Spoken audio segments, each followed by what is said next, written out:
Добрый день. Я искренне всех наших зрителей поздравляю с Днем государственности Республики Саха-Якутия, который мы отмечаем ежегодно 27 сентября.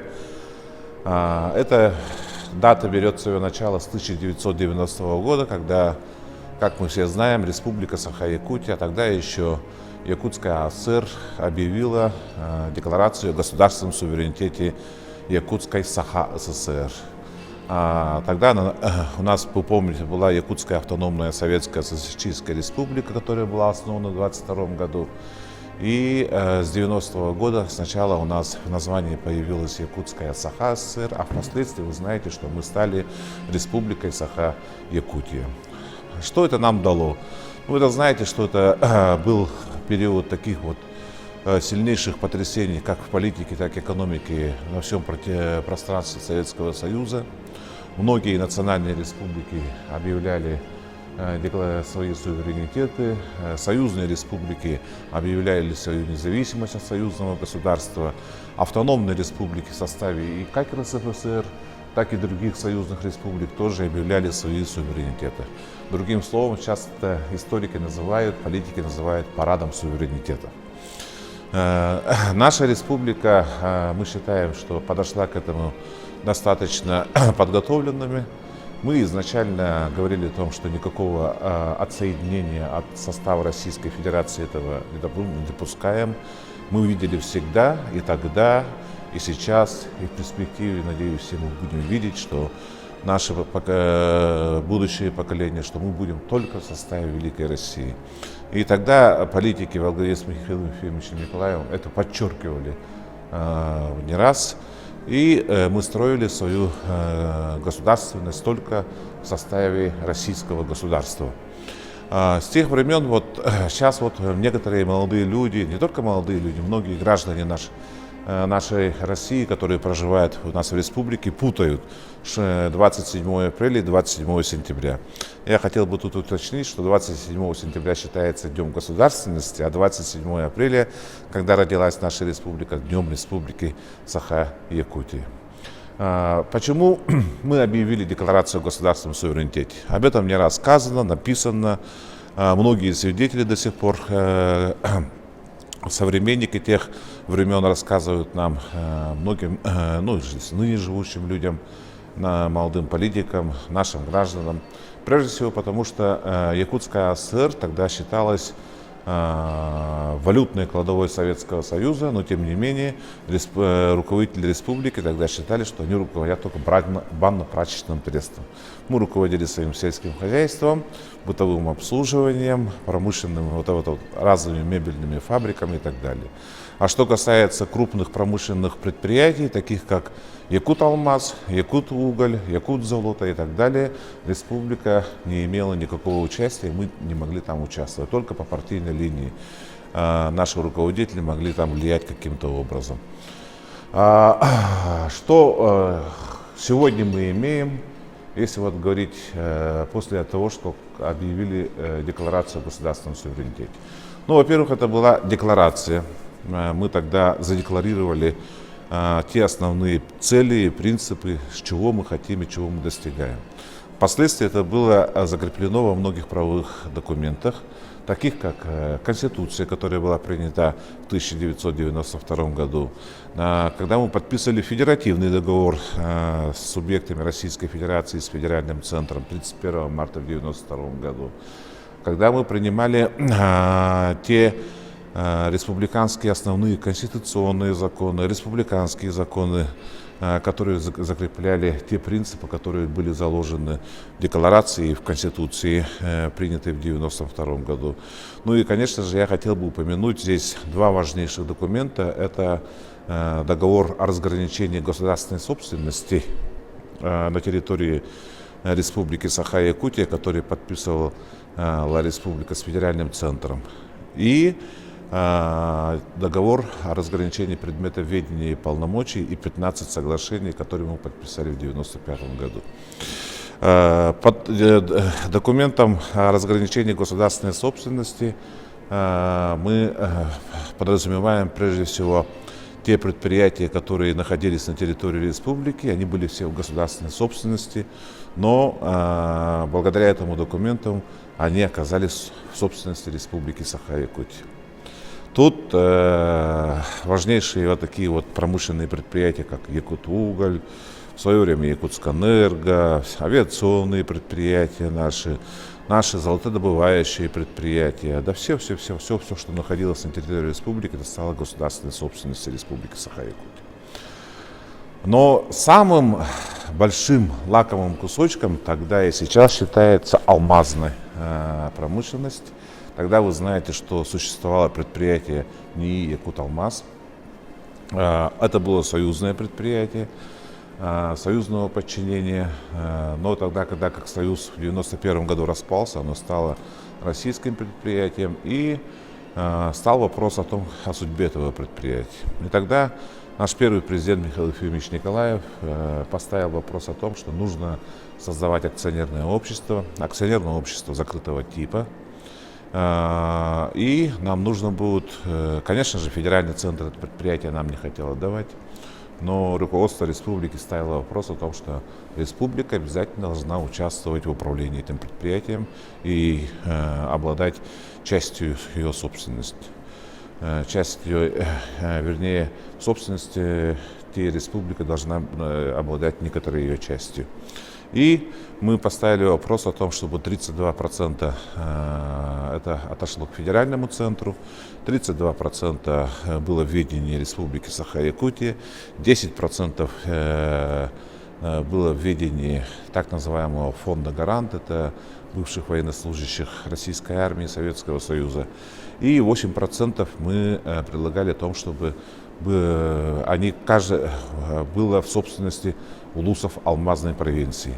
Это 8 улусов, где развернулась алмазодобыча. Это прежде всего Мельницкий, Ленский, Нюрбинский, Анабарский, Оленевский, Верхневилюйский, Вилюйский улусы.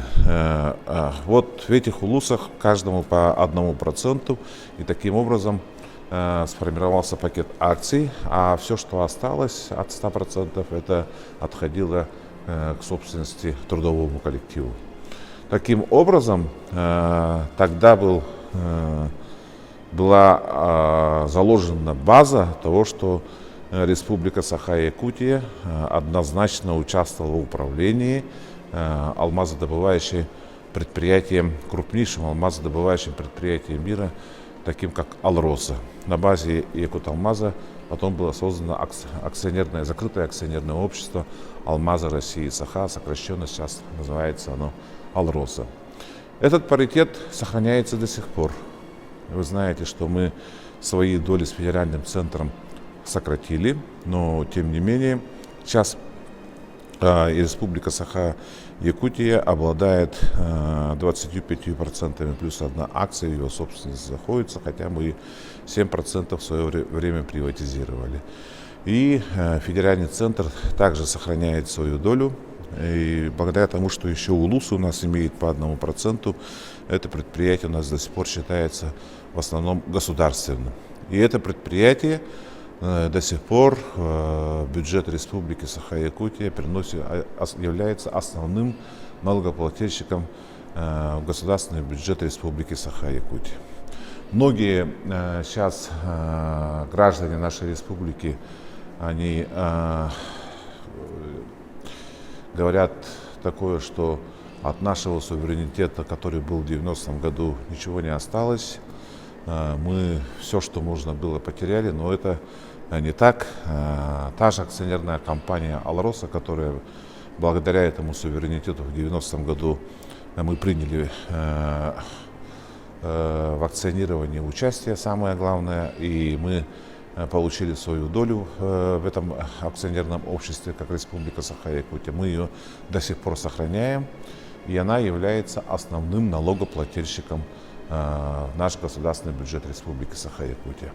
Так, более того, я бы хотел рассказать о том, что в развитии этой ситуации, когда в 2002 году, вы помните, что вопрос стал о федерализации акционерной компании Алроса, и вопрос стал о том, что та собственность, которая была.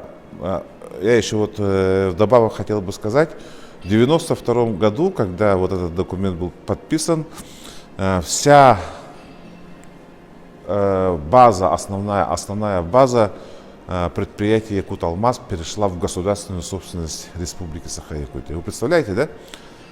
Раньше это было союзное предприятие Якуталмаз. И в один прекрасный день после подписания всех этих документов оказалось то, что все карьеры, горнообогатительные комбинаты, вся техника, там крупногабаритные эти крупные самосвалы, экскаваторы, офисная мебель и прочее, все, собственность этого предприятия стала государственной собственностью Республики Саха-Якутия. И за то, что Алроса пользуется этой государственной собственностью Республики Саха-Якутия, она платила нам арендные платежи. И эти арендные платежи ежегодно достигали практически 10 миллиардов рублей. Каждый год. И в 2002 году, после того, как начался так называемый процесс федерализации Алроса, и они поставили вопрос о том, что да, это несправедливо все-таки, потому что это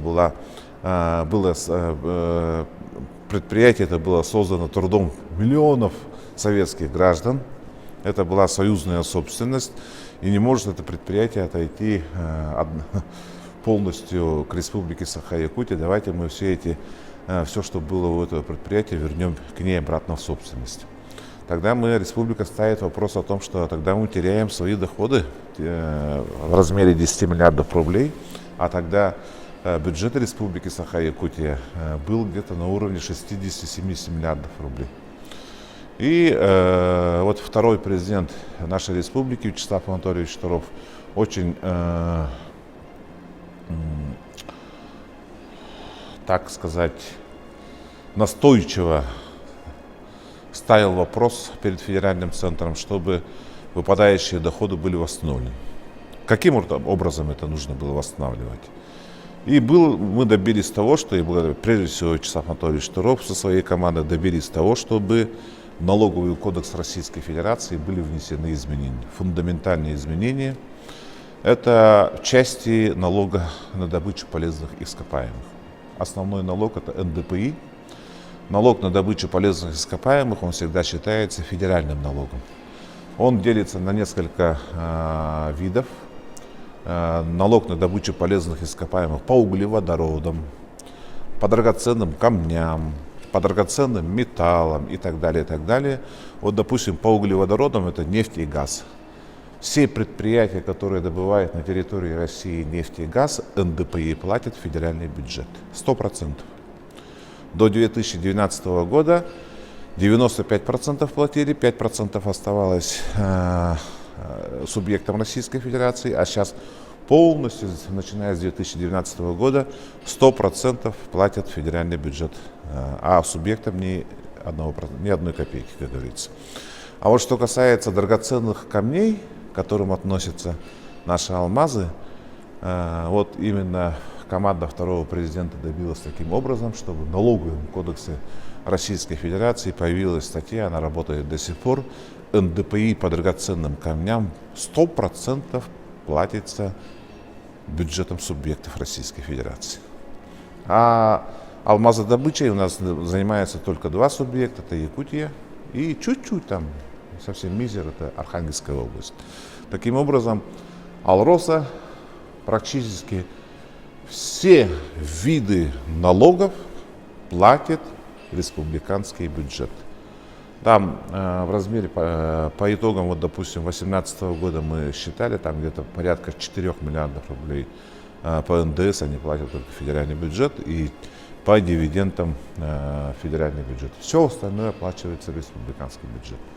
Вот это вот я считаю, что это наглядный пример того, что в 1990 году республика не согласилась с той участью быть сырьевым придатком, быть, как говорится, банно-прачечным трестом.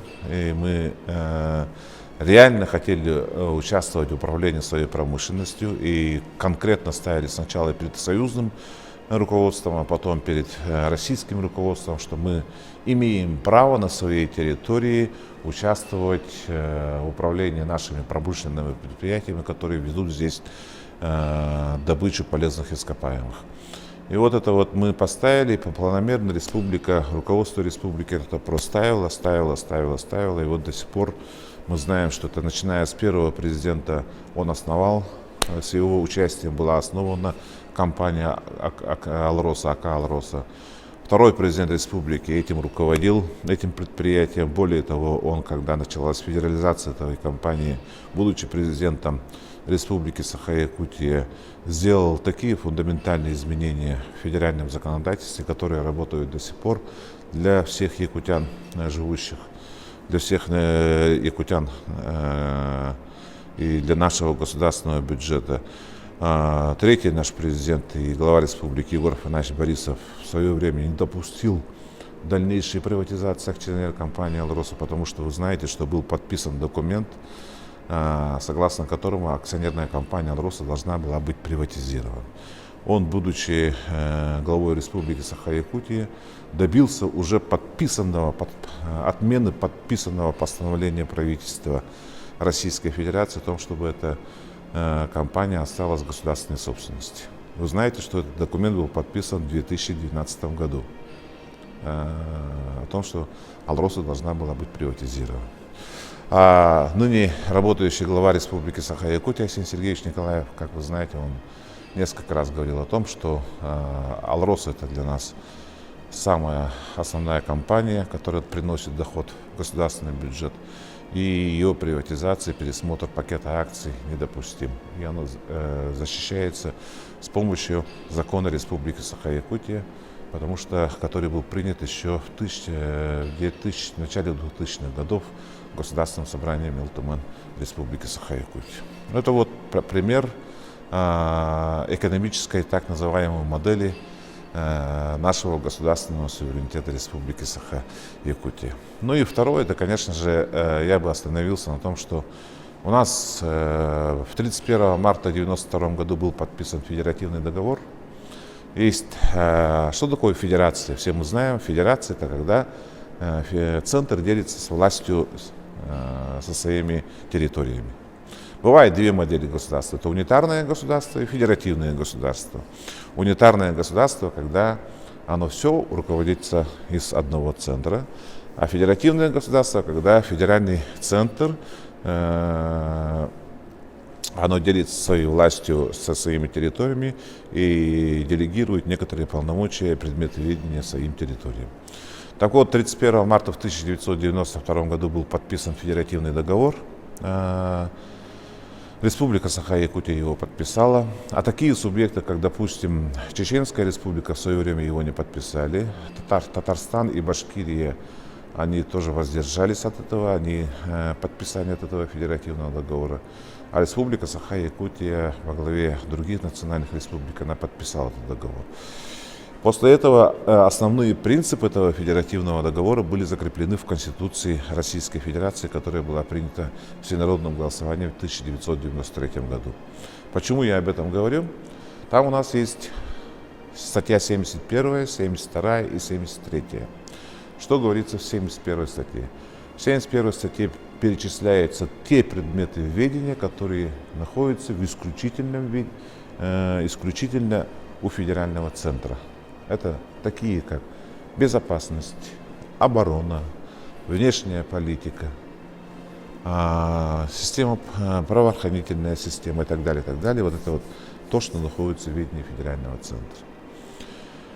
А 72 статья закрепляет предметы совместного ведения, к которым, допустим, относятся здравоохранение, образование, культура, спорт и так далее, вот социальная сфера. Сельское хозяйство вот сейчас начало относиться к этому предметам совместного видения. А все, что не вошло в 71 и 73 вторую статью, в 73 статье закреплено таким образом, что это относится к исключительному ведению субъектов Российской Федерации. Вот таким образом в Конституции Российской Федерации были закреплены основные фундаментальные принципы федеративного государства, И мы, несмотря ни на что, руководствуемся этими законами, и мы живем таким образом. Допустим, общим образованием Республика Саха-Якутия занимается сама. Мы политику делаем сами самостоятельно, хотя основы и общие принципы, конечно же, на всей территории российского государства они едины. Вот, допустим, в виде федеральных государственных образовательных стандартов.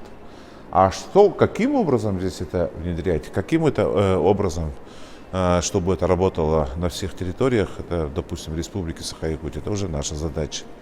Вопросы здравоохранения те же самые и так далее, и так далее. Вот поэтому мы сейчас живем в федеративном государстве. Конечно же, крен в сторону усиления влияние федерального центра он имеется, мы это не отрицаем, но тем не менее субъекты ставят вопрос о том, чтобы полномочий у субъектов становилось больше. И самое главное, финансовое обеспечение этих полномочий становилось больше. Последние 3-4 года федеральный центр начал это понимать. Они начали понимать, что из одного города нашей столицы Москвы руководить таким огромным государством по одному формату, по одному трафарету становится все сложнее, поэтому они начали активно делегировать полномочия субъектам Российской Федерации. Но этот процесс, к сожалению, идет сегодня достаточно медленно, но тем не менее у нас есть правовые документы, на основании которых, я думаю, что федерализм в Российской Федерации будет развиваться, а территории, субъекты Российской Федерации будут получать побольше полномочий. И те принципы, которые были заложены в Декларации о государственном суверенитете нашей республики в 1990 году, они впредь будут работать в будущем.